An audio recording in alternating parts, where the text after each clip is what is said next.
구약 성경 한 번의 정리. 창세기부터 말라기까지 하나님은 왜 한 번도 포기하지 않으셨을까? 여러분, 새벽마다 성경을 펴셨습니다. 주일이면 설교를 들으셨습니다. 성경 공부도 빠지지 않으셨습니다. 그런데 구약 39권이 한 번이라도 하나로 연결되어 보이신 적 있으십니까? 아마 없으실 겁니다. 이런 적 있으시죠? 창세기는 재미있었습니다. 아담과 하와, 노아의 방주, 아브라함의 이야기, 읽을수록 빠져들었습니다. 출애굽기도 잘 따라가셨습니다. 홍해가 갈라지는 장면에서는 가슴이 뛰기까지 했습니다. 그런데 레위기에서 멈추셨습니다. 제사 규정 같은 말이 반복되는 것 같은데 읽어도 머리에 들어오지 않는 겁니다. 나만 이런 건가 싶었습니다. 그래도 포기하고 싶지 않으셨을 겁니다. 올해는 끝까지 읽겠다고 마음을 다잡고 다시 펼쳤습니다. 이번에는 잘 되나 싶었습니다. 그런데 열왕기에 들어가니 왕 이름이 비슷비슷한데 누가 좋은 왕이고 누가 나쁜 왕인지 또 헷갈리기 시작합니다. 선지서로 넘어가면서 더 막막해졌습니다. 이 선지자가 어느 시대 사람인지, 북이스라엘을 향해 외친 건지, 남유다를 향해 외친 건지 도무지 연결이 되지 않았습니다. 성경을 읽고 있는데 성경이 익히지 않는 겁니다. 결국 또다시 시편과 잠언만 펼치게 됩니다. 여러분, 탐만은 아닙니다. 구약 39권은 시간 순서대로 배열되어 있지 않습니다. 역사서 사이에 시가서가 끼어 있고 선지서는 어느 시대 이야기인지 표시도 없이 놓여 있습니다. 흐름이라는 뼈대가 없으니 수십 년을 읽어도 흩어질 수밖에 없었던 겁니다. 저도 이것을 당연하게 여기고 있었습니다. 구약은 원래 어렵고 복잡한 것이라고 생각했습니다. 그러다 어느 날 구약 39권을 성경 순서가 아니라 시간 순서대로 다시 놓아보았습니다. 역사서 옆에 같은 시대의 선지서를 나란히 놓고 인물과 사건을 하나씩 이어보았습니다. 그런데 정리할수록 이상한 것이 보이기 시작했습니다. 노아 따로, 아브라함 따로, 모세 따로였던 이야기들 사이에서 같은 장면이 반복되고 있었습니다. 시대가 바뀌어도, 인물이 바뀌어도 이 한 장면만은 4,000년 동안 한 번도 빠지지 않았습니다. 성경을 덮을 수가 없었습니다. 한 권 한 권 다시 읽으면서 가슴이 뜨거워지기 시작했습니다. 생각해 보십시오.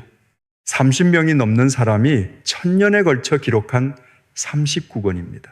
광야에서, 궁전에서, 감옥에서, 포로 수용소에서 각기 다른 사람들이 쓴 글입니다. 그런데 이 39권을 이어놓으면 한 사람이 쓴 것처럼 익힙니다. 왜 그럴까요? 처음부터 끝까지 단 하나의 이야기이기 때문입니다. 떠나는 사람을 끝까지 놓지 않으시는 하나님의 이야기. 4,000년 동안 하나님은 왜 한 번도 포기하지 않으셨을까요? 이 질문의 답이 구약 39권 안에 들어 있습니다. 오늘 그 4,000년의 이야기를 처음부터 끝까지 함께 걸어가겠습니다. 끝까지 들으시면 구약이 달라지실 겁니다. 멈추셨던 레위기가 다시 익히실 겁니다. 헷갈리셨던 열왕기 속에서 하나님의 계획이 보이실 겁니다. 막막하셨던 선지서가 하나님의 애타는 마음으로 들리기 시작하실 겁니다. 혹시 구약을 펼칠 때마다 하나님이 무엇을 하고 계신 건지 막막하셨던 분 계십니까? 하나님의 마음이 잘 보이지 않으셨던 분 계십니까? 오늘 이후로 달라지실 겁니다. 이 여정에 함께 하실 분 댓글에 아멘으로 고백해 주세요. 준비되셨습니까? 시작하겠습니다. 첫 번째, 에덴 아무것도 없었습니다. 빛도, 소리도, 바람도 없었습니다. 그 깊은 어둠 속에서 하나님이 입을 여셨습니다. 빛이 있으라. 그 한마디에 빛이 생겼습니다. 궁창이 있으라 하시니 하늘이 펼쳐졌습니다. 땅과 바다가 나뉘었고 풀과 나무가 올라왔습니다. 해와 달과 별이 걸렸고 바다에는 물고기가, 하늘에는 새가 채워졌습니다. 그런데 여기서 눈여겨보셔야 할 것이 있습니다. 하나님이 무언가를 만드실 때마다 반복되는 말씀이 있습니다. 하나님이 보시기에 좋았더라. 좋았더라. 히브리어로 터부입니다. 단순히 괜찮다가 아니라 아름답다, 기쁘다는 뜻입니다. 마치 부모가 갓 태어난 아이의 얼굴을 바라보며 감탄하듯이 하나님이 자신이 만드신 것을 바라보며 기뻐하셨다는 뜻입니다. 창조는 작업이 아니었습니다. 사랑이었습니다. 그런데 여섯째 날 마지막 순간에 하나님이 전혀 다른 일을 하셨습니다. 그 전까지는 말씀으로 만드셨습니다. 있으라 하시니 있었습니다. 그런데 사람만은 달랐습니다. 창세기 2장 7절 말씀입니다. 여호와 하나님이 땅의 흙으로 사람을 지으시고 생기를 그 코에 불어넣으시니 사람이 생명이 되니라. 손으로 빚으셨습니다. 그 코에 생기를 불어넣으셨습니다. 말씀으로 만드신 것이 아니라 직접 만지시고 직접 숨을 나눠주신 겁니다. 하나님의 숨이 사람의 숨이 됐습니다. 이것이 무엇이겠습니까? 관계입니다. 하나님이 세상을 만드신 것은 우주를 채우시려는 것이 아니었습니다. 함께 거닐 사람을 원하셨던 겁니다. 하나님은 그 사람을 에덴 동산에 두셨습니다. 에덴은 히브리어로 기쁨이라는 뜻입니다. 하나님이 사람을 위해 기쁨의 동산을 만드신 겁니다. 네, 줄기에 강이 흐르고 온갖 나무가 보기에도 아름답고 먹기에도 좋았습니다. 아담은 그 안에서 하나님과 함께 살았습니다. 창세기 3장 8절을 보시면 이런 표현이 나옵니다. 그날 바람이 불 때 동산에 거니시는 여호와 하나님의 소리를 듣고 저녁 바람이 불 때 하나님이 동산을 거니셨습니다. 이 장면을 한번 떠올려 보십시오. 저녁 노을이 지는 동산을 하나님과 사람이 나란히 걷고 있습니다. 막힘이 없었습니다. 두려움이 없었습니다. 하나님이 가까이 계셨기 때문입니다. 이것이 바로 창조의 목적이었습니다. 하나님과 사람이 함께 거니는 것, 이 장면을 기억해 두십시오. 구약 39권은 바로 이 장면으로 다시 돌아가기 위한 이야기입니다. 그런데 에덴 한가운데 나무가 한 그루 있었습니다. 선악을 알게 하는 나무입니다. 하나님은 이 나무의 열매만은 먹지 말라고 하셨습니다. 먹는 날에는 반드시 죽으리라고 하셨습니다. 여기서 한 가지 질문이 생깁니다. 왜 하나님은 이 나무를 아예 없애지 않으셨을까요? 사람을 사랑하시는 하나님이 왜 실패할 수 있는 선택지를 남겨두셨을까요? 자유 없는 사랑은 사랑이 아니기 때문입니다. 생각해 보십시오. 만약 사람이 하나님을 사랑하도록 처음부터 정해져 있었다면 그것이 사랑이겠습니까? 강제로 따르는 것은 복종이지 사랑이 아닙니다. 사랑은 선택할 수 있을 때 비로소 사랑이 됩니다. 하나님이 선악과를 두신 것은 제한이 아니었습니다. 사랑을 만들기 위한 자유였습니다. 그런데 그 자유 앞에서 사람이 선택을 했습니다. 뱀이 여자에게 다가왔습니다. 하나님이 참으로 너희에게 동산 모든 나무의 열매를 먹지 말라 하시더냐? 교묘한 질문입니다. 하나님은 한 그루만 금하셨을 뿐 나머지는 다 허락하셨습니다. 그런데 뱀은 마치 하나님이 모든 것을 금지하신 것처럼 비틀어 놓았습니다. 여자가 열매를 보았습니다. 먹음직도 하고 보암직도 하고 지혜롭게 할 만큼 탐스럽기도 한 나무인지라 여자가 열매를 따먹었습니다. 남편에게도 주었습니다. 아담도 먹었습니다. 그 순간 세상이 달라졌습니다. 눈이 밝아졌다고 성경은 기록합니다. 그런데 밝아진 눈으로 처음 본 것이 무엇이었겠습니까? 놀라운 세상이 아니었습니다. 자기 자신의 벗은 몸이었습니다. 부끄러움이 밀려왔습니다. 무화과 나무 잎을 엮어 몸을 가렸습니다. 그리고 저녁이 됐습니다. 바람이 불기 시작했습니다. 하나님이 동산을 거니시는 소리가 들렸습니다. 한때 그 소리가 반가웠습니다. 함께 거닐던 그 발걸음 소리였습니다. 그런데 이제는 그 소리가 두려웠습니다. 아담과 하와가 나무 사이에 숨었습니다. 그때 하나님이 부르셨습니다. 창세기 3장 9절입니다. 여호와 하나님이 아담을 부르시며 그에게 이르시되 네가 어디 있느냐? 이 질문에서 잠깐 멈추어야 합니다. 하나님은 모든 것을 아시는 분입니다. 아담이 어디 있는지 모르셔서 물으신 것이 아닙니다. 이것은 정보를 얻기 위한 질문이 아닙니다. 숨어있는 자녀를 향해 아버지가 먼저 부르시는 소리입니다. 사람이 하나님을 찾아간 것이 아닙니다. 하나님이 먼저 사람을 찾아오신 겁니다. 이 한 장면이 구약 전체의 방향을 보여줍니다. 이 뒤로 4,000년 동안 사람은 계속 달아납니다. 그런데 하나님은 계속 찾아오십니다. 이 패턴은 구약 39권 내내 반복됩니다. 아담은 에덴에서 쫓겨났습니다. 하와도 함께 나왔습니다. 에덴 동산 동편에 그룹들과 두루 도는 불칼이 세워졌습니다. 다시는 돌아갈 수 없게 된 겁니다. 그런데 쫓겨나는 그 순간 하나님이 한 가지 일을 하셨습니다. 창세기 3장 21절입니다. 여호와 하나님이 아담과 그의 아내를 위하여 가죽옷을 지어 입히시니라. 가죽옷입니다. 가죽이 어디서 나옵니까? 동물이 죽어야 가죽이 나옵니다. 누군가의 생명이 대신 내어진 겁니다. 하나님이 직접 그 옷을 지으셨습니다. 그리고 아담과 하와에게 입혀주셨습니다. 무화과 잎으로 가린 것을 벗기시고 하나님이 직접 지은 옷을 입히신 겁니다. 쫓아내시면서도 입히셨습니다. 심판하시면서도 덮어주셨습니다. 그리고 그보다 조금 앞서 하나님이 뱀에게 하신 말씀이 있습니다. 창세기 3장 15절입니다. 내가 너로 여자와 원수가 되게 하고 너의 후손도 여자의 후손과 원수가 되게 하리니 여자의 후손은 내 머리를 상하게 할 것이요 너는 그의 발꿈치를 상하게 할 것이니라. 이 말씀이 무엇이겠습니까? 성경에 등장하는 최초의 약속입니다. 구약의 맨 처음 장면에서 이미 구원의 약속이 주어진 겁니다. 여자의 후손이 와서 사탄의 머리를 밟으시겠다는 약속. 관계가 끊어진 바로 그 자리에서 하나님이 회복의 씨앗을 심으신 겁니다. 혹시 지금 하나님 앞에서 숨고 계신 분 있으십니까? 기도가 안 되어서, 부끄러워서, 멀어진 것 같아서 나무 뒤에 숨어 계신 분 있으십니까? 에덴의 아담도 그랬습니다. 그런데 하나님이 먼저 부르셨습니다. 네가 어디 있느냐? 이 한마디가 4000년을 흘러갑니다. 함께 기도하시겠습니까? 하나님 아버지, 우리가 얼마나 자주 숨었는지 고백합니다. 부끄러워서, 두려워서 나무 뒤에 숨어 있었습니다. 그런데 아버지는 먼저 찾아오셨습니다. 지금도 숨어 있는 우리를 찾아와 주시옵소서. 에덴에서 아담을 부르셨던 그 마음으로 지금 이 자리에서도 우리를 불러 주시옵소서. 아버지의 그 부르심을 믿습니다. 예수님의 이름으로 기도합니다. 아멘. 에덴에서 쫓겨난 인류는 하나님에게서 점점 더 멀어져 갔습니다. 그런데 그로부터 수천 년 뒤 놀라운 일이 일어납니다. 하나님이 당시 세계에서 가장 번영한 도시에 살고 있던 75세 노인 한 사람을 부르셨습니다. 아이가 한 명도 없는 노인이었습니다. 그 사람에게 하나님이 하신 약속이 놀랍습니다. 두 번째, 아브라함. 에덴을 잃어버린 뒤로 세상은 점점 더 어두워져만 갔습니다.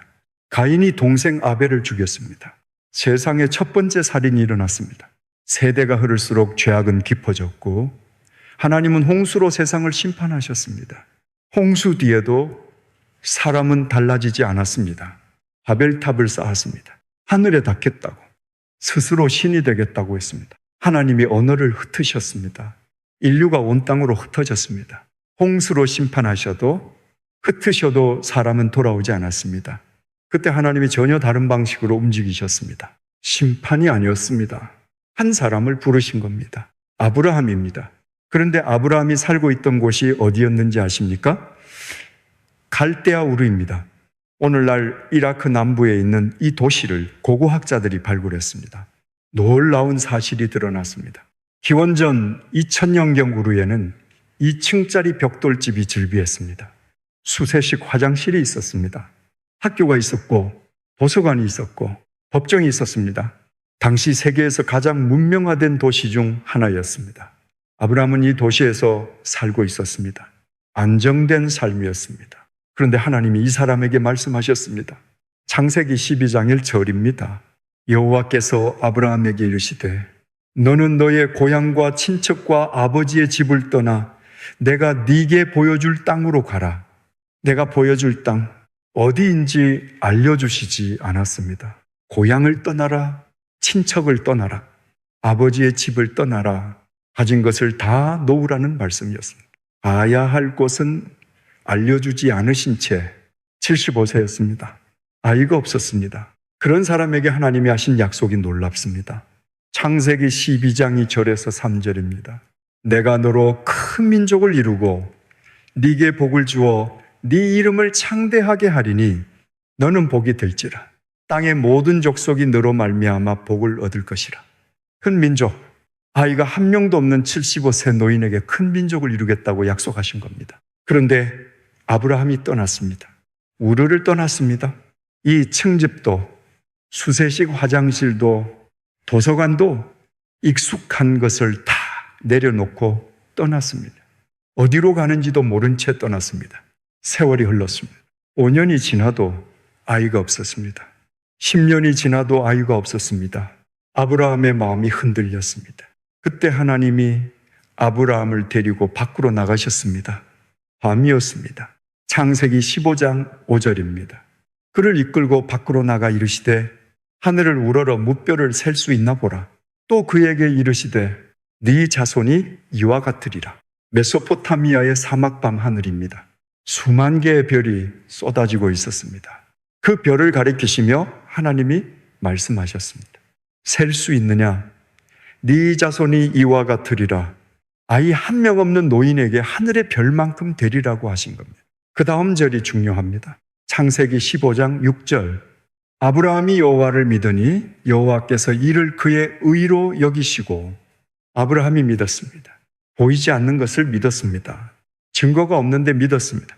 그것을 하나님이 의로 여기셨습니다. 그로부터 다시 15년이 흘렀습니다. 아브라함 나이 100세에 드디어 아들이 태어났습니다. 25년을 기다렸습니다. 이삭이었습니다. 이삭이라는 이름은 히브리어로 웃음이라는 뜻입니다. 25년의 기다림 끝에 찾아온 웃음이었습니다.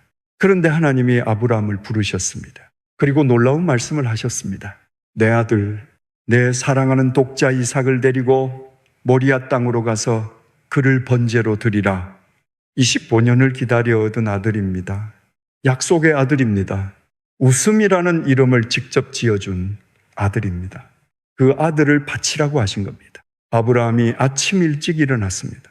나귀의 안장을 집었습니다. 나무를 쪼갰습니다. 이삭을 데리고 길을 떠났습니다. 3일을 걸었습니다. 그 3일 동안 아브라함의 마음이 어땠겠습니까? 옆에서 걸어오는 아들의 발소리가 들립니다. 이삭이 물었습니다. 내 아버지여, 불과 나무는 있거니와 번제할 어린 양은 어디 있나이까? 이 질문 앞에서 아브라함이 어떤 얼굴이었겠습니까? 아브라함이 대답했습니다. 내 아들아, 번제할 어린 양은 하나님이 자기를 위하여 친히 준비하시리라. 하나님이 준비하시리라. 히브리어로 여호와 이레입니다. 여호와께서 보시고 준비하신다는 뜻입니다. 모리아산에 올랐습니다. 제단을 쌓았습니다. 나무를 버려놓았습니다. 아들을 결박했습니다. 제단 나무 위에 올려놓았습니다. 손을 내밀어 칼을 잡았습니다. 그때 하나님이 부르셨습니다. 아브라함아, 아브라함아. 에덴에서 아담을 부르셨던 그 하나님이 이번에는 아브라함의 이름을 부르셨습니다. 이름을 2번 부르셨습니다. 그 아이에게 내 손을 대지 말라. 아브라함이 눈을 들어 살펴보았습니다. 수샹 한 마리가 뿌리 수풀에 걸려 있었습니다. 하나님이 준비하신 겁니다. 여호와 이레, 하나님이 친히 준비하셨습니다. 그런데 이 장면에서 놓치기 쉬운 것이 하나 있습니다. 모리아 산입니다. 이 산이 훗날 어떤 산이 됐는지 아십니까? 솔로몬이 성전을 지은 산이 바로 이 모리아 산입니다. 그리고 이 산 근처에서 수천 년 뒤 하나님의 아들이 십자가에 달리셨습니다. 아브라함의 아들은 제단에서 내려왔습니다. 하나님의 아들은 내려오지 않으셨습니다. 이것이 구약이 가리키고 있던 것입니다. 여호와 이레, 하나님이 친히 준비하시리라. 아브라함이 믿었던 그 한마디가 수천 년 뒤 십자가에서 성취된 겁니다. 혹시 지금 앞이 보이지 않는 길을 걷고 계신 분 있으십니까? 기도한 지 5년, 10년 응답이 보이지 않는 약속을 붙들고 계신 분 있으십니까? 아브라함도 25년을 기다렸습니다. 보이지 않는 것을 믿었습니다. 그리고 하나님은 준비하고 계셨습니다. 함께 기도하시겠습니까? 하나님 아버지, 아브라함처럼 앞이 보이지 않는 길을 걷고 있습니다. 약속을 주셨는데 아직 보이지 않습니다. 기다림이 길어질수록 마음이 흔들립니다. 아브라함을 데리고 밖으로 나가 별을 보여주셨던 그 하나님, 지금 저희에게도 그 별을 보여주시옵소서. 여호와 이레, 하나님이 친히 준비하고 계심을 믿습니다. 보이지 않아도 믿겠습니다. 예수님의 이름으로 기도합니다. 아멘. 하나님은 아브라함에게 약속하셨습니다. 내 자손이 하늘의 별처럼 많아지리라. 그 약속대로 아들이 태어나고 손자가 태어나고 증손자가 태어났습니다. 약속이 이어지고 있었습니다. 그런데 그 약속의 자손들에게 놀라운 일이 벌어집니다. 아브라함의 증손자가 친형들에게 팔려갑니다. 은스모닉, 종 한 명 값이었습니다. 그런데 하나님은 바로 그 자리에서도 약속을 지켜나가고 계셨습니다. 세 번째, 요셉, 아브라함의 아들 이삭에게 야곱이라는 아들이 태어났습니다. 야곱은 히브리어로 발꿈치를 잡는 자라는 뜻입니다. 이름 그대로 야곱은 형을 속이고 아버지를 속이고 외삼촌에게 속으며 살아온 사람이었습니다. 그런데 하나님이 이 사람을 찾아오셨습니다. 야복강가에서 밤새 씨름하신 뒤 이름을 바꿔주셨습니다. 창세기 32장이 18절입니다. 네 이름을 다시는 야곱이라 부를 것이 아니요 이스라엘이라 부를 것이니 이는 네가 하나님과 사람들과 겨루어 이겼음이니라. 발꿈치를 잡는 자가 하나님과 겨루어 이긴 자가 됐습니다. 속이던 사람에게도 찾아오셔서 새 이름을 주시는 하나님이셨습니다. 이 야곱에게 12아들이 있었습니다. 훗날 이스라엘 12지파의 시작입니다. 그 12아들 중에 야곱이 가장 사랑한 아들이 있었습니다. 11번째 아들 요셉이었습니다. 야곱은 요셉에게만 채색 옷을 지어 입혔습니다. 형들의 눈에 그것이 보였습니다. 미움이 쌓였습니다. 어느 날 형들이 요셉을 들판으로 불러냈습니다. 채색 옷을 벗겼습니다. 구덩이에 던졌습니다. 그리고 마침 지나가던 상인들에게 요셉을 팔아넘겼습니다. 은수무늬 종 한 명의 값이었습니다. 17 새소년이었습니다. 아버지가 지어준 옷이 벗겨지고 형들의 손에 팔려 이집트로 끌려갔습니다. 이집트에서 요셉에게 일어난 일을 보십시오. 보디발의 집에서 종으로 일했습니다. 성실하게 일해서 신임을 얻었습니다. 그런데 억울한 누명을 쓰고 감옥에 갇혔습니다. 감옥에서도 성실하게 살았습니다. 바로의 신하들에게 꿈을 해석해 주었습니다. 그런데 그 신하가 풀려나면서 요셉을 잊어버렸습니다. 2년을 더 기다렸습니다. 구덩이, 종살이, 누명, 감옥, 이치엠, 요셉의 인생은 떨어지고 또 떨어졌습니다. 그런데 놀라운 반전이 일어납니다. 바로 왕이 꿈을 꾸었는데 아무도 해석하지 못하자 그제야 신하가 요셉을 떠올렸습니다. 요셉이 감옥에서 불려나왔습니다. 바로의 꿈을 해석했습니다. 7년 풍년 뒤에 7년 흉년이 온다. 바로가 요셉을 이집트의 총리로 세웠습니다. 구덩이에서 시작해서 한 나라의 총리가 된 겁니다. 17세에 팔려간 소년이 30세에 이집트 전체를 다스리게 됐습니다. 하나님은 잊지 않고 계셨던 겁니다. 그리고 흉년이 왔습니다. 가나안 땅에도 기근이 들었습니다. 야곱의 가족도 식량이 떨어졌습니다. 형들이 이집트로 양식을 사러 내려왔습니다. 형들은 요셉을 알아보지 못했습니다. 17 새소년이 이제 이집트 총리가 되어 있었으니까요. 그런데 요셉은 형들을 한눈에 알아보았습니다. 20년 만이었습니다. 자기를 구덩이에 던지고 온 스무잎에 팔아넘긴 형들이 지금 자기 앞에 무릎을 꿇고 있었습니다. 성경은 이렇게 기록합니다. 요셉이 시종하는 자들 앞에서 그 정을 억제하지 못하여 소리질러 모든 사람을 자기에게서 물러가라 하고 모든 사람을 내보냈습니다. 이집트 총리가 신하들 앞에서 울음을 참지 못한 겁니다. 그리고 형들에게 말했습니다. 나는 당신들의 형제, 당신들이 이집트에 판 요셉이니이다. 이 한마디가 나오기까지 20년이 걸렸습니다. 구덩이의 어둠, 종살이의 수치, 감옥의 고독, 잊힌 세월, 그 모든 것을 지나 이 자리에 서 있는 겁니다. 그런데 요셉이 그 다음에 한 말이 놀랍습니다. 원망이 아니었습니다. 복수가 아니었습니다. 창세기 50장 20절입니다. 당신들은 나를 해하려 하였으나 하나님은 그것을 선으로 바꾸사 오늘과 같이 많은 백성의 생명을 구원하게 하시려 하셨나니 당신들은 해하려 했다. 그런데 하나님은 선으로 바꾸셨다. 같은 사건인데 주어가 다릅니다. 형들의 눈에는 범죄였습니다. 하나님의 눈에는 구원이었습니다. 구덩이에 던져지던 그 순간에도 하나님은 거기 계셨던 겁니다. 감옥에 갇혀있던 그 밤에도 하나님은 보고 계셨던 겁니다. 잊힌 2년 동안에도 하나님은 준비하고 계셨던 겁니다. 하나님은 요셉을 통해 야곱의 가족을 살리셨습니다. 야곱의 가족 70명이 이집트로 내려왔습니다. 아브라함에게 하신 약속, 큰 민족을 이루겠다는 약속이 이집트 땅에서 이어지기 시작한 겁니다. 혹시 지금 겪고 계신 그 고통이 왜 허락됐는지 도무지 이해가 되지 않는 시간을 보내고 계신 분 계십니까? 왜 하나님이 이것을 허락하셨는지 기도해도 답이 보이지 않는 시간을 걷고 계신 분 계십니까? 요셉도 구덩이 안에서 몰랐습니다. 감옥 안에서 몰랐습니다. 그런데 나중에 보니 하나님이 선으로 바꾸고 계셨습니다. 함께 기도하시겠습니까? 하나님 아버지, 지금 저희가 걷고 있는 이 길이 왜 이렇게 어두운지 모르겠습니다. 구덩이에 던져진 요셉처럼 이해할 수 없는 시간을 보내고 있습니다. 요셉이 20년을 지나 형들 앞에서 울음을 터뜨렸을 때 비로소 하나님의 계획이 보였습니다. 저희의 이 어둠 속에서도 하나님이 선으로 바꾸고 계심을 믿습니다. 아직 보이지 않아도, 아직 이해되지 않아도 하나님의 손 안에 있음을 붙들겠습니다. 예수님의 이름으로 기도합니다. 아멘. 약속의 가족 70명이 이집트에 뿌리를 내렸습니다. 그런데 세월이 흘렀습니다. 요셉이 세상을 떠났습니다. 그 다음 세대도 세상을 떠났습니다. 그러더니 요셉을 알지 못하는 새 왕이 일어났습니다. 아브라함의 자손들이 노예가 됐습니다. 그 상태로 100년이 지났습니다. 200년이 지났습니다. 300년이 지났습니다. 430년이 흘렀습니다. 하나님은 잊으신 걸까요? 430년째 되던 해 하나님이 움직이셨습니다. 이번에는 사람을 보내지 않으셨습니다. 네 번째, 출애굽 직접 내려오셨습니다. 이번만큼은 하나님이 직접 움직이셨습니다.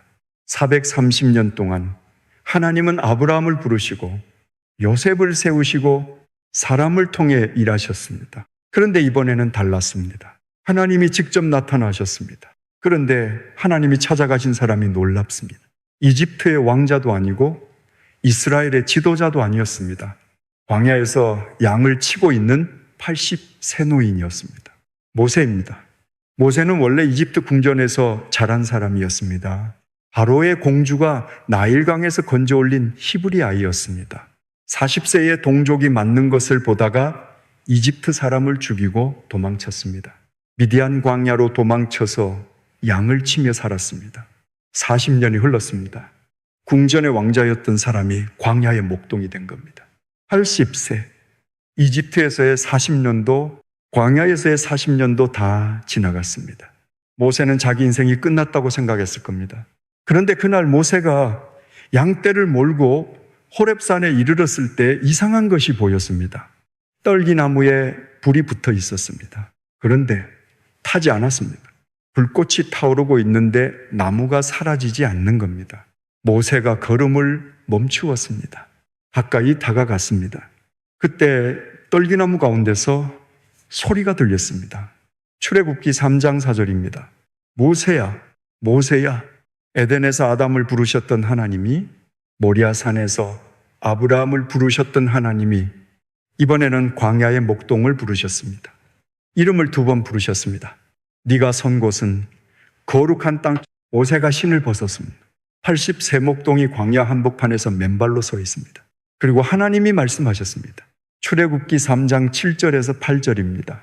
내가 애굽에 있는 내 백성의 고통을 분명히 보고 그들의 감독자로 말미암아 부르짖음을 듣고 그 근심을 알고 내가 내려가서 그들을 애굽인의 손에서 건져내고, 이 말씀에서 잠깐 멈추어야 합니다.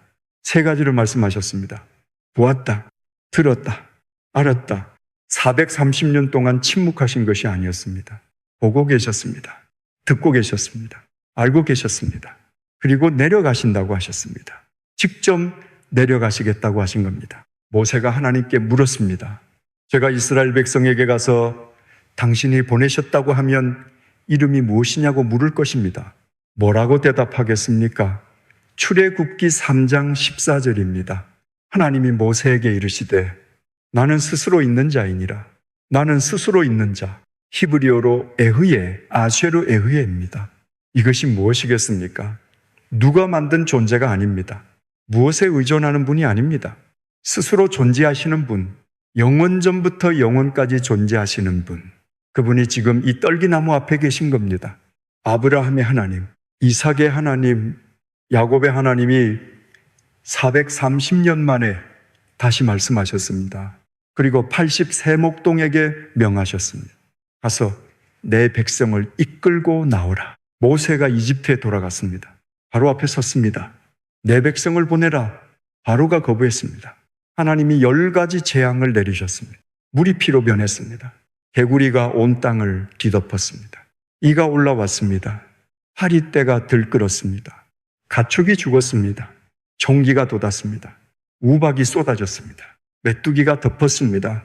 흑암이 3일 동안 온 땅을 덮었습니다.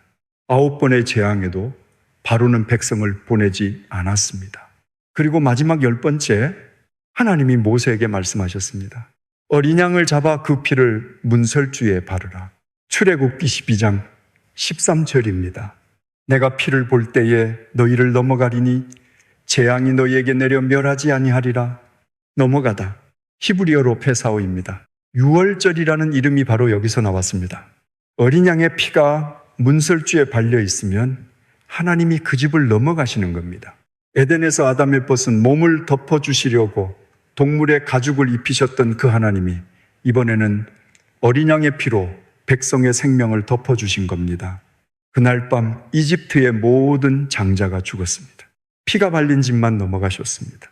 바로가 드디어 이스라엘을 보냈습니다. 430년 만이었습니다. 노예의 사슬이 풀렸습니다. 백성이 이집트를 나왔습니다. 그런데 바로가 마음을 바꿨습니다.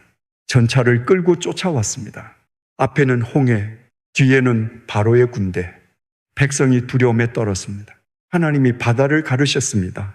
백성이 마른 땅을 걸어 건넜습니다. 바다가 다시 닫히며 이집트 군대를 삼켰습니다. 430년 동안 노예였던 백성이 자유를 얻었습니다. 하나님이 약속을 지키신 겁니다. 혹시 지금 기도한 지 10년, 20년, 응답이 보이지 않는 기도를 붙들고 계신 분 계십니까?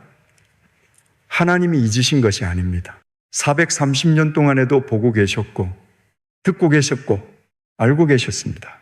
때가 되자 직접 내려오셨습니다. 함께 기도하시겠습니까? 하나님 아버지, 430년이 지나도 잊지 않으시는 하나님이십니다. 보고 계셨고, 듣고 계셨고, 알고 계셨습니다. 떨기나무 앞에서 모세를 부르셨던 그 하나님, 지금 저희의 기다림도 보고 계심을 믿습니다. 에흐예, 아쉐르 에흐예, 스스로 있는 자이신 하나님, 저희의 부르짖음을 지나치지 않으시는 하나님을 신뢰합니다. 예수님의 이름으로 기도합니다. 아멘. 홍해를 건넌 백성은 드디어 자유를 얻었습니다. 그런데 놀라운 일이 벌어집니다. 곧장 가면 열하루 거리인 가나안까지 40년이 걸렸습니다. 왜 그래야 했을까요? 5번째, 광야, 자유를 얻은 백성이 곧장 가나안으로 들어갔을까요? 들어가지 못했습니다. 40년이 걸렸습니다. 하나님은 광야에서 백성을 기르셨습니다. 아침마다 하늘에서 만나를 내려주셨습니다. 반석에서 물을 솟게 하셨습니다. 낮에는 구름 기둥으로, 밤에는 불 기둥으로 앞서가셨습니다. 먹을 것도 마실 것도 길도 하나님이 직접 주셨습니다. 그런데 백성은 불평했습니다. 이집트에서 먹던 고기가 그립다고 했습니다. 모세를 원망했습니다. 하나님을 시험했습니다. 해방시켜 주신 하나님을 버리고 금송아지를 만들어 절하기까지 했습니다. 그래도 하나님은 포기하지 않으셨습니다. 40년 동안 한 번도 떠나지 않으셨습니다. 그리고 드디어 때가 됐습니다. 모세가 세상을 떠나고 여호수아가 백성을 이끌고 가나안에 들어갔습니다. 첫 번째 관문이 여리고성이었습니다. 여리고 성벽은 난공불락이었습니다. 하나님이 이상한 명령을 내리셨습니다. 성을 돌라, 소리를 지르지 말고 돌라, 7일 동안 돌라, 7일째 되는 날 7번을 돌고 나팔을 불고 소리를 지르라. 백성이 그대로 했습니다. 성벽이 무너졌습니다. 그런데 여기서 놀라운 사실이 있습니다. 고고학자들이 여리고 성벽을 발굴했습니다. 성벽이 안쪽으로 무너진 것이 아니라 바깥쪽으로 무너져 있었습니다. 군대가 밖에서 공격하면 성벽은 안으로 무너집니다. 그런데 여리고 성벽은 바깥으로 무너져 있었습니다. 위에서 내리누른 것처럼 무너져 있었던 겁니다. 성경이 기록한 그대로였습니다. 가나안에 정착한 뒤가 문제였습니다. 여호수아가 세상을 떠났습니다. 지도자가 없어졌습니다. 사사기 20일 장 25절입니다. 그때에 이스라엘의 왕이 없으므로 사람이 각기 자기의 소견에 옳은 대로 행하였더라. 여기서부터 약 300년 동안 놀라운 패턴이 반복됩니다. 백성이 하나님을 떠나 우상을 섬깁니다. 하나님이 이방 민족의 손에 백성을 넘기십니다. 백성이 고통 속에서 하나님께 부르짖습니다. 하나님이 구원자를 보내 백성을 건져내십니다. 평화가 찾아옵니다. 그런데 구원자가 죽으면 백성이 다시 하나님을 떠납니다. 또 떠납니다. 또 부르짖습니다. 또 구원하십니다. 또 떠납니다. 300년 동안 이 순환이 반복됐습니다. 사사기 이 장시 8절에서 19절입니다. 여호와께서 그들을 위하여 사사들을 세우실 때에는 그 사사와 함께 하셨고 그 사사가 사는 날 동안에는 여호와께서 그들을 대적의 손에서 구원하셨으니 이는 그들이 슬피 부르짖음으로 여호와께서 뜻을 돌이키셨음이거늘 그 사사가 죽은 후에는 그들이 돌이켜 그들의 조상들보다 더욱 타락하여 돌아올 때마다 더 깊이 떠났습니다. 한 바퀴 돌 때마다 바닥이 더 깊어졌습니다. 그런데 하나님은 어떠셨습니까? 10번을 돌아서도 구원자를 보내셨습니다. 20번을 돌아서도 구원자를 보내셨습니다. 부르짖으면 달려오셨습니다. 300년 동안 한 번도 이제 됐다라고 하지 않으셨습니다. 혹시 같은 실수를 또 반복하고 말았다고 자책하고 계신 분 있으십니까? 또 넘어졌다고? 또 같은 자리에 있다고? 하나님이 지치셨을 거라고 생각하고 계신 분 있으십니까? 300년 동안 돌아선 백성에게도 하나님은 한 번도 등을 돌리지 않으셨습니다. 부르짖으면 달려오셨습니다. 함께 기도하시겠습니까? 하나님 아버지, 저희가 또 같은 자리에 와 있습니다. 돌아서지 않겠다고 다짐했는데 또 돌아서고 말았습니다. 사사시대의 백성처럼 저희도 같은 순환 속에 있습니다. 그런데 300년 동안 한 번도 등을 돌리지 않으신 하나님, 부르짖으면 달려오시는 하나님을 믿습니다. 다시 부르짖습니다. 다시 돌아옵니다. 예수님의 이름으로 기도합니다. 아멘. 300년 동안 하나님은 매번 구원자를 보내셨습니다. 그런데 백성은 더 이상 사사를 원하지 않았습니다. 왕을 달라고 했습니다. 모든 나라처럼 우리도 왕이 필요하다고 했습니다. 하나님은 그 요구를 어떻게 받으셨을까요? 6번째, 다윗, 백성이 왕을 원했습니다. 사무엘에게 와서 말했습니다. 모든 나라처럼 우리에게도 왕을 세워달라. 하나님이 사무엘에게 말씀하셨습니다. 그들이 버린 것은 네가 아니라 바로 나다. 내가 그들의 왕이 되지 못하게 하는 것이다. 백성은 눈에 보이는 왕을 원했습니다. 하나님은 그 요구를 허락하셨습니다. 첫 번째 왕이 세워졌습니다. 사울이었습니다.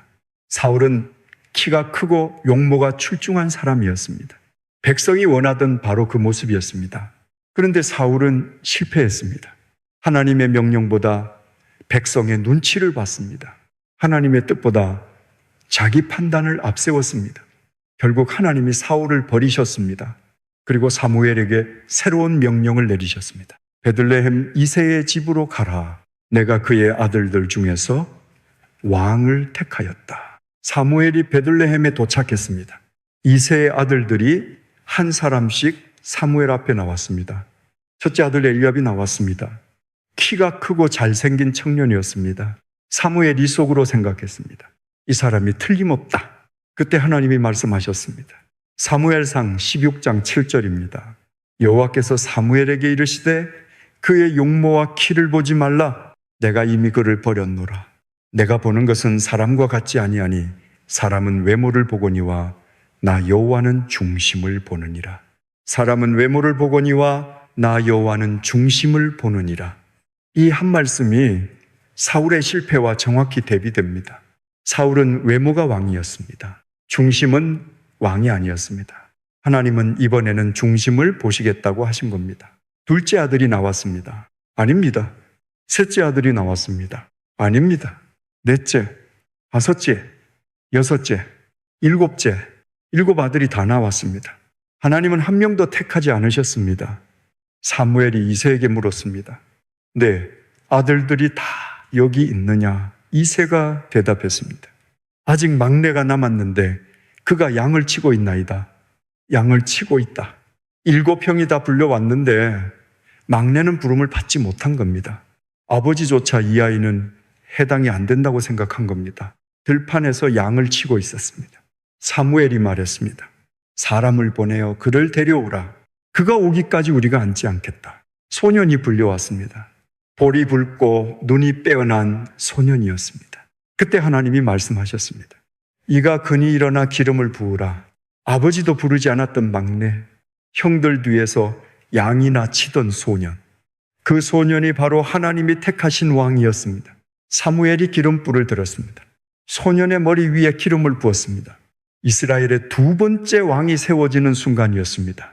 이 소년의 이름이 바로 다윗입니다. 에덴에서 아담을 부르시고 우르에서 아브라함을 부르시고 광야에서 모세를 부르시고 300년 동안 사사를 보내셨던 하나님이 이번에는 들판에서 양을 치던 소년을 부르셨습니다. 아무도 알아보지 못했습니다. 아버지도 형들도 알아보지 못했습니다. 하나님만 보셨습니다. 중심을 보셨습니다. 다윗은 그 뒤로 긴 시간을 걸었습니다. 사울에게 쫓겨 광야를 떠돌았습니다. 동굴에 숨어 살았습니다. 죽을 고비를 여러 번 넘겼습니다. 기름 부음을 받은 왕이 왕궁이 아니라 광야에서 도망다닌 겁니다. 그런데 하나님은 그 광야에서도 다윗과 함께 계셨습니다. 시편의 절반이 이 시기에 쓰였습니다. 우리가 새벽 기도 시간에 부르는 그 시편이 도망자의 눈물에서 태어난 겁니다. 다윗이 동굴에서 광야에서 도망치는 그 자리에서 하나님께 부르짖으며 쓴 노래들입니다. 세월이 흘러 다윗이 마침내 왕이 됐습니다. 이스라엘을 통일했습니다. 예루살렘을 수도로 삼았습니다. 그리고 하나님이 다윗에게 놀라운 약속을 하셨습니다. 사무엘하 7장 16절입니다. 네 집과 네 나라가 내 앞에서 영원히 보존되고 네 왕위가 영원히 견고하리라. 영원히 하나님이 다윗의 왕위를 영원히 세우시겠다고 약속하신 겁니다. 아브라함에게 큰 민족을 약속하셨던 하나님이 다윗에게는 영원한 왕국을 약속하신 겁니다. 다윗의 아들 솔로몬이 왕위를 이었습니다. 솔로몬이 성전을 지었습니다. 7년에 걸쳐 지었습니다. 벽을 금으로 입혔습니다. 레바논의 백향목으로 기둥을 세웠습니다. 이스라엘 역사상 가장 찬란한 시대였습니다. 그런데 솔로몬이 흔들리기 시작했습니다. 정략 결혼으로 이방 여인을 맞아들였습니다. 700명의 아내와 300명의 첩이 있었습니다. 이방 여인들이 솔로몬의 마음을 돌려 다른 신을 섬기게 했습니다. 하나님의 성전을 지은 왕이 이방 신의 산당을 짓기 시작한 겁니다. 솔로몬이 죽자 나라가 둘로 쪼개졌습니다. 북쪽은 이스라엘, 남쪽은 유다. 영원하다고 약속하신 왕국이 둘로 갈라진 겁니다. 하나님이 영원한 왕국을 약속하셨는데 왜 이런 일이 벌어진 걸까요? 약속이 깨진 걸까요? 아닙니다. 하나님의 약속은 사울에게 주신 것이 아닙니다. 솔로몬의 영광에 주신 것이 아닙니다. 다윗의 중심에 주신 겁니다. 영원한 왕위는 이스라엘이라는 나라에 매인 것이 아니라 다윗의 후손한분을 향해 흘러가고 있었습니다. 혹시 아무도 알아주지 않는 자리에서 묵묵히 맡겨진 일을 하고 계신 분 계십니까? 교회에서도 가정에서도 누가 보아주는 사람 없이 조용히 자기 자리를 지키고 계신 분 계십니까? 다윗도 그랬습니다. 아버지도 부르지 않은 자리에서 양을 치고 있었습니다. 그런데 하나님은 보고 계셨습니다. 사람은 외모를 보거니와 나 여호와는 중심을 보느니라. 그 중심을 하나님은 지금도 보고 계십니다. 함께 기도하시겠습니까? 하나님 아버지, 다윗처럼 아무도 알아주지 않는 자리에 있습니다. 부름받지 못한 것 같은 시간을 보내고 있습니다. 이새의 막내를 보셨던 그 눈으로 지금 저희도 보고 계심을 믿습니다. 사람은 외모를 보지만 하나님은 중심을 보신다 하셨습니다. 저희의 중심을 지켜주시옵소서. 양을 치던 소년에게 기름을 부으신 그 하나님, 저희의 자리에서도 기름을 부어 주시옵소서. 예수님의 이름으로 기도합니다. 아멘. 영원하다고 약속하신 왕국이 둘로 쪼개졌습니다. 그리고 그 뒤로 이스라엘 역사에서 가장 어두운 시간이 시작됩니다. 왕들은 점점 더 타락했습니다. 그런데 하나님은 그 무너지는 왕국의 사람들을 보내셨습니다. 선지자들이었습니다. 그런데 이 선지자들이 외친 메시지 중에 교회에서 즐겨 부르는 찬양이 된 구절이 하나 있습니다. 그 구절의 원래 뜻이 우리가 알고 있던 것과 완전히 다릅니다. 7번째, 멸망. 분열된 왕국의 역사는 참혹했습니다. 먼저 북쪽 이스라엘입니다. 북이스라엘에는 19명의 왕이 있었습니다. 놀라운 사실을 말씀드리겠습니다. 19명 중에 하나님이 보시기에 선한 왕이 몇 명이었는지 아십니까? 한 명도 없었습니다. 19명의 왕이 다스리는 동안 단 한 명도 하나님 앞에 바로 서지 못했습니다.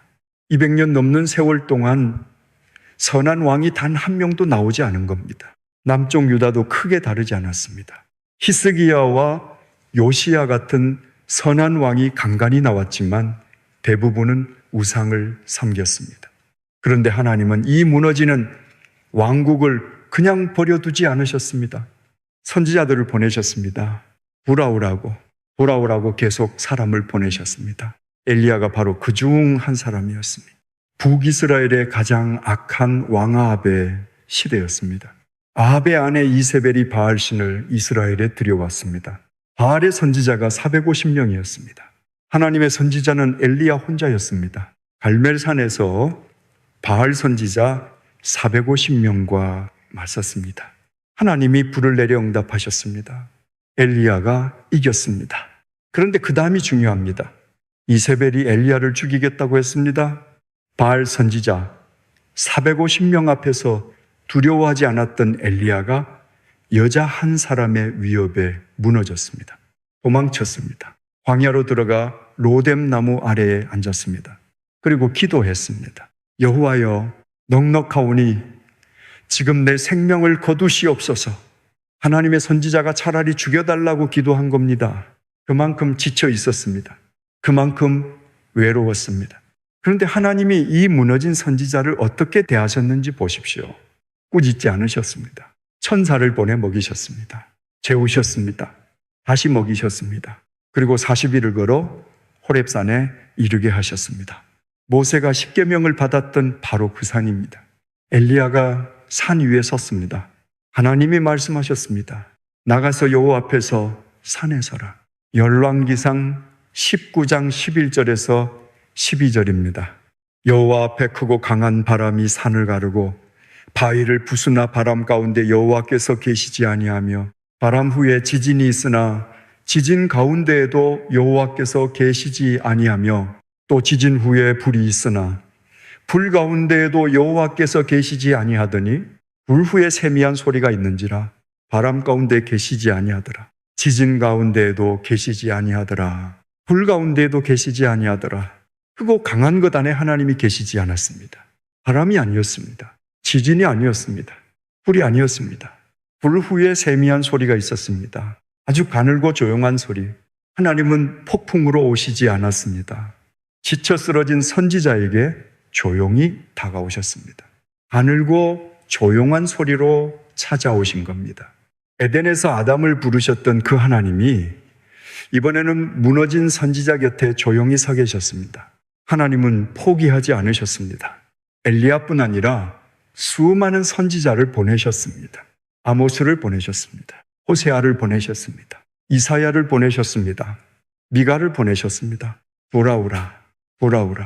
하나님이 선지자들의 입을 빌려 계속 부르셨습니다. 그런데 여기서 놀라운 사실 하나를 말씀드려야겠습니다. 호세아 6장 1절입니다. 오라, 우리가 여호와께로 돌아가자.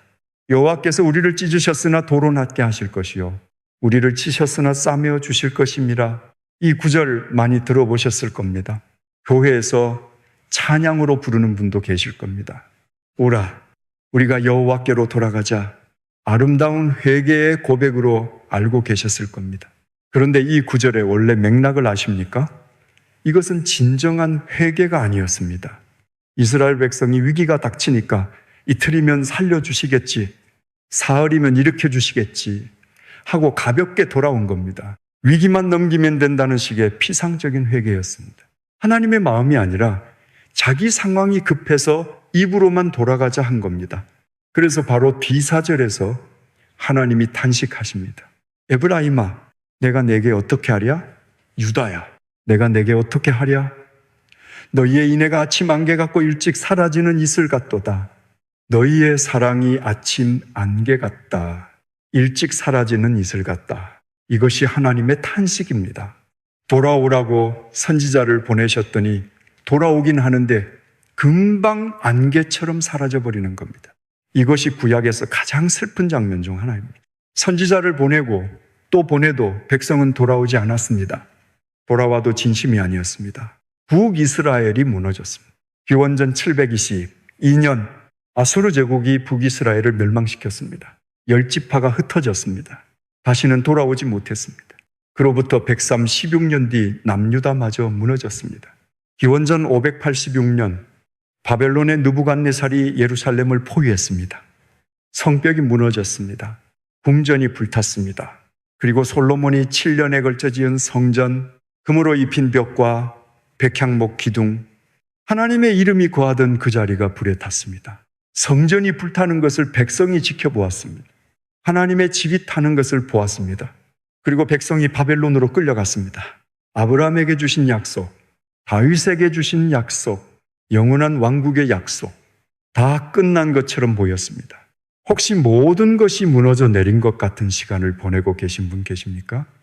기도했는데 상황이 더 나빠졌다고 느끼시는 분 계십니까? 세워놓은 것이 한꺼번에 무너진 것 같은 자리에 계신 분 계십니까? 이스라엘 백성도 그랬습니다. 성전이 불타고 나라가 사라졌습니다. 하나님의 약속이 끝난 것처럼 보였습니다. 그런데 정말 끝이었을까요? 함께 기도하시겠습니까? 하나님 아버지, 때로 모든 것이 무너져 내린 것 같은 시간이 있습니다. 기도했는데 상황이 더 나빠지는 것 같은 시간이 있습니다. 엘리야처럼 차라리 멈추고 싶은 시간이 있습니다. 그런데 바람 가운데에도, 지진 가운데에도, 불 가운데에도 계시지 않던 하나님이 세미한 소리로 가장 조용한 방식으로 찾아오셨습니다. 지금 저희 곁에도 그 세미한 소리로 찾아와 주시옵소서. 무너진 자리에서도 하나님이 함께 계심을 믿습니다. 예수님의 이름으로 기도합니다. 아멘. 성전이 불탔습니다. 예루살렘이 폐허가 됐습니다. 백성이 바벨론으로 끌려갔습니다. 아브라함에게 주신 약속도, 다윗에게 주신 약속도 다 끝난 것처럼 보였습니다. 그런데 바벨론 포로 한가운데서 놀라운 일이 일어났습니다. 왕이 풀무불 속에 세 사람을 던졌습니다. 그런데 불 속을 들여다보니 네 사람이 걷고 있었습니다. 8번째, 포로 바벨론이었습니다. 성전이 불타고 예루살렘이 무너지고 백성이 바벨론으로 끌려왔습니다. 아브라함에게 주신 약속의 땅을 잃었습니다. 다윗에게 주신 왕자를 잃었습니다. 하나님이 이름을 두신 성전을 잃었습니다. 남은 것이 없었습니다. 그런데 이 포로지 한복판에서 놀라운 사람들이 등장합니다. 다니엘이었습니다. 바벨론에 끌려왔을 때 다니엘은 15살 소년이었습니다. 왕족 출신이었습니다. 느부갓네살 왕이 이스라엘의 젊은이들 중 총명한 아이들을 골라 바벨론 왕궁에서 교육시켰습니다. 그런데 왕궁에 들어가면서 첫 번째로 당한 일이 있었습니다. 이름이 바뀌었습니다. 다니엘은 하나님이 심판하시는 분이라는 뜻인데 바벨론은 이 이름을 벨드사살로 바꿨습니다. 벨드사살은 바벨론 신의 이름입니다. 하나님의 이름이 담긴 이름을 빼앗기고 우상의 이름을 받은 겁니다. 이름만 바뀐 것이 아닙니다. 음식도 바뀌었습니다. 왕의 음식과 왕의 포도주를 먹으라는 명령이 내려졌습니다. 이 음식은 바벨론 신에게 먼저 바쳐진 제물이었습니다. 15살 소년이 결정을 내려야 했습니다. 왕궁에서 살아남으려면 왕의 음식을 먹어야 합니다. 거부하면 목숨이 위험합니다. 다니엘이 뜻을 정했습니다. 왕의 음식을 먹지 않겠다고 했습니다. 채소와 물만 달라고 했습니다. 15살 소년이 바벨론 제국의 왕궁 한가운데서 하나님을 선택한 겁니다. 고향을 잃고 이름을 잃고 모든 것을 잃은 자리에서 믿음만은 놓지 않았습니다. 다니엘과 함께 끌려온 세 친구가 있었습니다. 사드락, 메삭, 아벳느고. 이 이름들도 바벨론식 이름입니다. 원래 이름은 하나냐, 미사엘, 아사랴, 세 이름 모두에 하나님의 이름이 들어있었는데 다 빼앗겼습니다. 느부갓네살 왕이 거대한 금신상을 세웠습니다. 높이가 27m였습니다. 온 나라 사람들에게 명령했습니다. 악기 소리가 들리면 엎드려 금신상에게 절하라. 절하지 않는 자는 맹렬히 타는 풀무불에 던져 넣으리라. 세 사람이 절하지 않았습니다. 왕 앞에 끌려왔습니다. 느부갓네살이 물었습니다. 너희를 내 손에서 건져낼 신이 누구이겠느냐? 세 사람이 대답했습니다. 다니엘 3장 17절에서 18절입니다. 왕이여, 우리가 섬기는 하나님이 계시다면 우리를 맹렬히 타는 풀무불 가운데에서 능히 건져내시겠고 왕의 손에서도 건져내시리이다. 그렇게 하지 아니하실지라도 왕이여, 우리가 왕의 신들을 섬기지도 아니하고 왕이 세우신 금신상에게 절하지도 아니할 줄을 아옵소서. 그렇게 하지 아니하실지라도 이 한마디에서 잠깐 멈추어야 합니다. 구해주시면 감사합니다. 그런데 구해주시지 않아도 절하지 않겠습니다. 결과에 상관없이 믿음을 지키겠다는 고백입니다. 느부갓네살이 분노했습니다. 풀무불을 평소보다 7배나 뜨겁게 하라고 명령했습니다. 세 사람을 결박해서 풀무불 속에 던졌습니다. 불이 너무 뜨거워서 세 사람을 던져놓은 병사들이 그 자리에서 다 죽었습니다. 그런데 왕이 풀무불 속을 들여다보았습니다. 그리고 깜짝 놀라 일어났습니다. 다니엘 3장 25절입니다. 내가 보니 결박되지 아니한 네 사람이 불 가운데로 다니는데 상하지도 아니하였고 그 넷째의 모양은 신들의 아들과 같도다. 셋을 던졌습니다. 그런데 넷이 걷고 있었습니다. 결박은 풀려 있었습니다. 상하지도 않았습니다. 그리고 넷째 사람, 신들의 아들 같은 존재가 불 속에서 함께 걷고 있었습니다. 하나님이 거기 계셨습니다. 풀무불 한가운데서 함께 걷고 계셨습니다. 에덴에서 아담과 함께 거니시던 하나님이, 모리아산에서 아브라함을 부르셨던 하나님이, 떨기나무에서 모세를 부르셨던 하나님이, 세미한 소리로 엘리야 곁에 계셨던 하나님이 이번에는 불 속에서 함께 걸으셨습니다. 세 사람이 불에서 나왔습니다. 다니엘 3장 17절입니다. 머리카락도 그을리지 아니하였고 겉옷의 색도 변하지 아니하였고 불탄 냄새도 없었더라. 머리카락 하나 그을리지 않았습니다. 옷 색깔도 변하지 않았습니다. 불탄 냄새조차 없었습니다. 불 속에 있었는데 불의 흔적이 없었습니다. 하나님이 함께 계셨기 때문입니다. 그런데 포로기에 하나님이 주신 것은 이것만이 아닙니다. 예레미야가 바벨론 포로들에게 편지를 보냈습니다. 예레미야 29장 11절입니다. 여호와의 말씀이니라.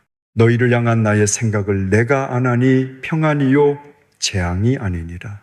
너희에게 미래와 희망을 주는 것이니라. 너희를 향한 나의 생각, 평안이요 재앙이 아니다. 미래와 희망을 주는 것이다. 성전이 불타고 나라가 무너지고 포로로 끌려온 백성에게 하나님이 하신 말씀입니다. 끝이 아니다. 미래가 있다. 희망이 있다. 70년이 흘렀습니다. 바벨론이 무너지고 페르시아가 일어났습니다. 페르시아의 고레스 왕이 유대인들에게 고향에 돌아가 성전을 다시 지으라는 칙령을 내렸습니다. 포로들이 돌아왔습니다. 예루살렘으로 돌아왔습니다. 그리고 성전터에 기초를 놓기 시작했습니다. 에스라 3장 12절에서 13절입니다. 전 성전을 보았던 많은 늙은 제사장들과 레위 사람들과 족장들은 이 성전에 기초 놓는 것을 보며 대성통곡하였고 많은 사람은 기쁨의 소리를 질렀으니 기쁨의 소리와 우는 소리를 백성이 분간하지 못하였더라. 성전 기초가 놓이던 날 기쁨의 소리와 울음소리가 뒤섞였습니다. 분간하지 못했다고 성경은 기록합니다. 젊은 세대는 기뻐서 소리를 질렀습니다. 성전이 다시 세워진다. 늙은 세대는 통곡했습니다. 솔로몬이 지었던 그 성전을 기억했기 때문입니다. 금으로 입힌 벽, 백향목 기둥. 그런데 지금 이 기초는 너무 작고 초라했습니다. 기쁨과 슬픔이 같은 자리에 있었습니다. 회복과 상실이 같은 소리 안에 있었습니다. 그런데 이것이 바로 구약의 모습이 아닙니까? 약속은 이어지고 있지만 아직 완성되지 않았습니다. 돌아오긴 했지만 온전하지 않습니다. 기초는 놓였지만 아직 채워지지 않았습니다. 혹시 환경이 바뀌어서 내가 아닌 것 같은 시간을 보내고 계신 분 계십니까? 이름이 바뀐 것처럼 정체성이 흔들리는 시간을 보내고 계신 분 계십니까? 다니엘은 바벨론에서 이름을 빼앗겼습니다. 그런데 하나님 앞에서의 이름은 한 번도 바뀌지 않았습니다. 풀무불 속에서도 하나님은 함께 걷고 계셨습니다. 지금 여러분의 불 속에서도 하나님은 함께 걷고 계십니다. 함께 기도하시겠습니까? 하나님 아버지, 불무불 속에서도 함께 걸으시는 하나님이십니다. 머리카락 하나 그을리지 않게 하시고 불탄 냄새조차 남기지 않으신 하나님이십니다. 지금 저희가 서 있는 이 자리가 풀무불 같습니다. 그런데 넷째 존재가 함께 걷고 계심을 믿습니다. 그렇게 하지 아니하실지라도 하나님만 섬기겠다고 고백한 세 사람의 믿음을 저희에게도 주시옵소서. 저희를 향한 하나님의 생각이 평안이요 재앙이 아니심을 붙듭니다. 미래와 희망을 주시는 하나님을 신뢰합니다. 예수님의 이름으로 기도합니다. 아멘. 성전은 다시 세워졌습니다. 백성은 돌아왔습니다. 말라기가 마지막 말씀을 전했습니다. 그리고 하나님이 침묵하셨습니다. 선지자가 없었습니다. 새로운 말씀이 없었습니다. 할아버지 세대에도 없었습니다. 아버지 세대에도 없었습니다. 400년이 흘렀습니다. 하나님은 정말 침묵하고 계셨던 걸까요? 9번째, 침묵하신 것이 아닙니다. 말라기가 구약의 마지막 선지자였습니다. 말라기가 전한 하나님의 마지막 말씀이 있습니다. 말라기 3장 6절입니다. 나 여호와는 변하지 아니하나니 변하지 않는다. 4000년 동안 사람은 떠나고 배신하고 잊어버렸지만 하나님은 한 번도 변하지 않으셨습니다. 구약의 마지막 말씀이 바로 이것입니다. 그리고 말라기의 맨 마지막 구절입니다. 말라기 4장 5절에서 6절, 보라, 여호와의 크고 두려운 날이 이르기 전에 내가 선지자 엘리야를 너희에게 보내리니 그가 아버지의 마음을 자녀에게로, 자녀의 마음을 그들의 아버지에게로 돌이키리라. 아버지의 마음을 자녀에게로, 자녀의 마음을 아버지에게로. 이것이 구약의 마지막 문장입니다. 마지막 단어가 무엇이겠습니까? 관계입니다. 에덴에서 시작된 그 관계, 끊어지고 멀어지고 무너졌던 그 관계를 되돌리겠다는 말씀입니다. 처음과 끝이 같습니다. 에덴에서 함께 거닐던 관계가 구약의 시작이었습니다. 그 관계를 회복하겠다는 약속이 구약의 마지막입니다.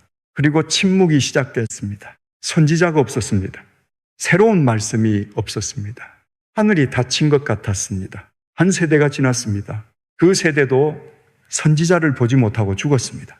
다음 세대도, 그 다음 세대도 13세대가 지났습니다. 400년이었습니다. 그런데 하나님은 정말 침묵하고 계셨던 걸까요? 아닙니다.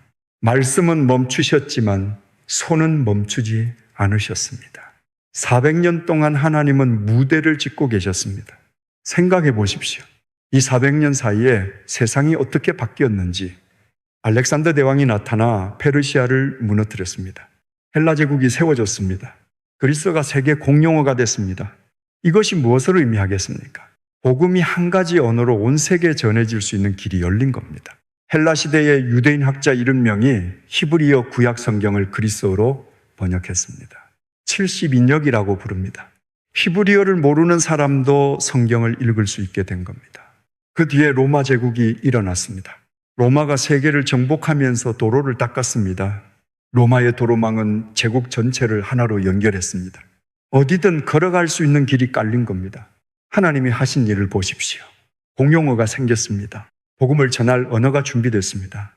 성경이 번역됐습니다. 누구나 읽을 수 있게 됐습니다. 도로가 놓였습니다. 복음이 달려갈 길이 깔렸습니다. 400년의 침묵이 아니었습니다. 400년의 준비였습니다. 그리고 구약 선지자들이 수백 년에 걸쳐 남긴 예언이 있었습니다. 오실 분에 대한 예언, 메시아에 대한 예언이 구약 전체에 300개가 넘습니다. 그중 몇 가지만 보겠습니다. 미가 5장 2절입니다. 베들레헴 에브라다야, 너는 유다 족속 중에 작을지라도 이스라엘을 다스릴 자가 내게서 내게로 나올 것이라. 작은 마을 베들레헴에서 다스릴 자가 나올 것이라고 예언했습니다. 이 예언이 기록된 것은 기원전 700년경입니다. 이사야 7장 14절입니다. 보라, 처녀가 잉태하여 아들을 낳을 것이요 그의 이름을 임마누엘이라 하리라. 임마누엘, 하나님이 우리와 함께 계시다는 뜻입니다. 이사야 53장 5절입니다. 그가 찔림은 우리의 허물 때문이요 그가 상함은 우리의 죄악 때문이라. 그가 징계를 받음으로 우리는 평화를 누리고 그가 채찍에 맞음으로 우리는 나음을 받았도다. 오실 분이 찔릴 것이라고 했습니다. 상할 것이라고 했습니다. 그분이 징계를 받음으로 우리가 평화를 누린다고 했습니다. 에덴에서 아담의 몸을 가죽옷으로 덮어주셨던 하나님, 6월절에 어린 양의 피로 백성의 생명을 덮어주셨던 하나님, 모리아산에서 수샹을 대신 준비하셨던 하나님, 그 모든 것이 한 분을 가리키고 있었습니다. 놀라운 사실이 있습니다. 메시아에 대한 예언 중 8개만 뽑아서 한 사람에게 우연히 성취될 확률을 계산한 학자가 있습니다. 10의 17승분의 1이었습니다. 은하로 이스라엘 전체 땅을 60cm 높이로 채운 뒤 그중 은하 하나에 표시를 하고 눈을 가린 사람이 한 번에 그 은하를 집어 올릴 확률입니다. 8개가 아니라 300개입니다. 우연이 아닙니다. 처음부터 끝까지 한 분이 쓰신 이야기입니다. 그리고 400년의 침묵 끝에 베들레헴에서 아기 울음소리가 들렸습니다. 미가가 예언한 그 작은 마을에서 이사야가 예언한 대로 처녀에게서 임마누엘, 하나님이 우리와 함께 계시다는 이름을 가진 아기가 태어났습니다. 더 이상 선지자를 보내지 않으셨습니다. 더 이상 사사를 보내지 않으셨습니다. 더 이상 왕을 세우지 않으셨습니다. 직접 오셨습니다. 에덴에서 네가 어디 있느냐라고 부르셨던 그 하나님이 4,000년을 기다리시다가 직접 이 땅에 오신 겁니다. 하나님은 왜 한 번도 포기하지 않으셨을까요? 에덴에서 함께 거닐던 그 관계를 되찾고 싶으셨기 때문입니다. 이것이 구약 39권이 하고 있던 단 하나의 이야기였습니다. 사람을 보내도 선지자를 보내도 왕을 세워도 돌아오지 않는 백성을 보시며 4,000년을 기다리셨습니다. 그리고 마침내 직접 오셨습니다. 더 이상 사람의 손을 빌리지 않으셨습니다. 직접 이 땅에 내려오셨습니다. 에덴의 동산에서 시작된 이야기가 베들레헴의 구유에서 새 장을 열었습니다. 혹시 하나님이 침묵하고 계신 것 같은 시간을 보내고 계신 분 있으십니까? 기도해도 응답이 없고 말씀을 읽어도 아무 감동이 없고 하나님이 멀어지신 것 같은 시간을 걷고 계신 분 있으십니까? 400년 동안 이스라엘도 그랬습니다. 그런데 하나님은 침묵하신 것이 아니었습니다. 무대를 짓고 계셨습니다. 여러분의 침묵의 시간 속에서도 하나님은 무언가를 준비하고 계십니다. 함께 기도하시겠습니까? 하나님 아버지, 400년을 침묵하시면서도 무대를 짓고 계셨던 하나님이십니다. 도로를 놓고 언어를 준비하고 성경을 번역하게 하시고 때가 차기를 기다리셨습니다. 지금 저희의 침묵의 시간 속에서도 하나님이 일하고 계심을 믿습니다. 보이지 않아도 들리지 않아도 하나님의 손은 멈추지 않으셨습니다. 에덴에서 함께 거닐던 그 관계를 되찾기 위해 직접 오신 하나님, 저희도 그 관계 안에 서기를 원합니다. 임마누엘 하나님이 우리와 함께 계심을 고백합니다. 예수님의 이름으로 기도합니다. 아멘. 통합기도문 함께 기도하시겠습니까? 하나님 아버지, 오늘 4,000년의 이야기를 함께 걸어왔습니다. 에덴에서 숨은 아담을 부르시며 네가 어디 있느냐 하셨던 하나님, 우르에서 75살 노인을 불러 별을 보여주시며 네 자손이 이와 같으리라 하셨던 하나님, 구덩이에 던져진 요셉의 고통을 선으로 바꾸셨던 하나님, 430년의 침묵을 깨고 떨기나무에서 보았고 들었고 알았다 말씀하시며 직접 내려오셨던 하나님, 300년 동안 돌아서는 백성에게 매번 구원자를 보내셨던 하나님, 아무도 알아보지 않는 양치는 소년의 중심을 보시고 기름을 부으셨던 하나님, 무너지는 왕국의 세미한 소리로 찾아오셨던 하나님, 풀무불 한가운데서 함께 걸으셨던 하나님, 400년의 침묵 속에서도 무대를 짓고 계셨던 하나님, 한 번도 포기하지 않으셨습니다. 한 번도 등을 돌리지 않으셨습니다. 끝내 직접 오셨습니다. 저희가 숨어도 부르셨고 배신해도 찾아오셨고 잊어버려도 기다리셨습니다. 그 사랑 앞에 고백합니다. 저희도 에덴에서 함께 거닐던 그 관계 안으로 돌아가기를 원합니다. 임마누엘 하나님이 우리와 함께 계심을 믿습니다. 예수 그리스도의 이름으로 기도합니다. 아멘. 마무리. 오늘 4000년의 이야기를 처음부터 끝까지 함께 걸어왔습니다. 에덴에서 시작된 관계가 끊어졌습니다. 그런데 하나님은 포기하지 않으셨습니다. 숨은 아담을 이름 불러 찾아오셨습니다. 흩어진 세상에서 한 사람 아브라함을 선택하셨습니다. 구덩이와 감옥을 거쳐 요셉을 세우시며 악을 선으로 바꾸셨습니다. 430년의 침묵을 깨고 직접 내려오셔서 백성을 이끌어내셨습니다. 300년 동안 돌아서는 백성에게 매번 구원자를 보내셨습니다. 아무도 보지 않는 들판의 소년에게 기름을 부으시고 영원한 왕자를 약속하셨습니다. 무너지는 왕국의 선지자를 보내 애타게 부르셨습니다. 풀무불 한가운데서도 함께 걸으셨습니다.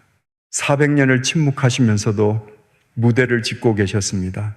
시대가 바뀌어도, 인물이 바뀌어도, 방식이 달라져도 방향은 언제나 같았습니다.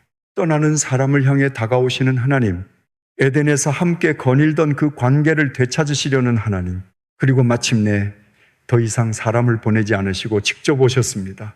에덴에서 네가 어디 있느냐? 라고 부르셨던 그 하나님이 베들레헴의 구유에 놓이셨습니다. 구약 39권은 이 한 분을 향해 흘러가는 강이었습니다. 처음에 구약이 연결되지 않는다고 하셨습니다. 레위기에서 멈추셨고 열왕기에서 헷갈리셨고 선지서에서 막막하셨습니다. 이제 보이기 시작하셨을 겁니다. 에덴에서 베들레헴까지 하나님이 한 번도 포기하지 않으시고 걸어오신 그 길이, 혹시 오늘 이 이야기를 들으시면서 가장 마음에 닿은 장면이 있으셨습니까? 에덴에서 숨은 아담을 부르시는 장면이었습니까? 모리아산에서 아들 대신 수향을 준비하시는 장면이었습니까? 풀무불 속에서 넷째 존재가 함께 걷는 장면이었습니까? 400년의 침묵이 준비였다는 사실이었습니까? 가장 마음에 닿은 것을 댓글에 한 줄로 남겨주세요. 그리고 지금 가장 간절한 기도 제목이 있으시면 함께 적어주세요.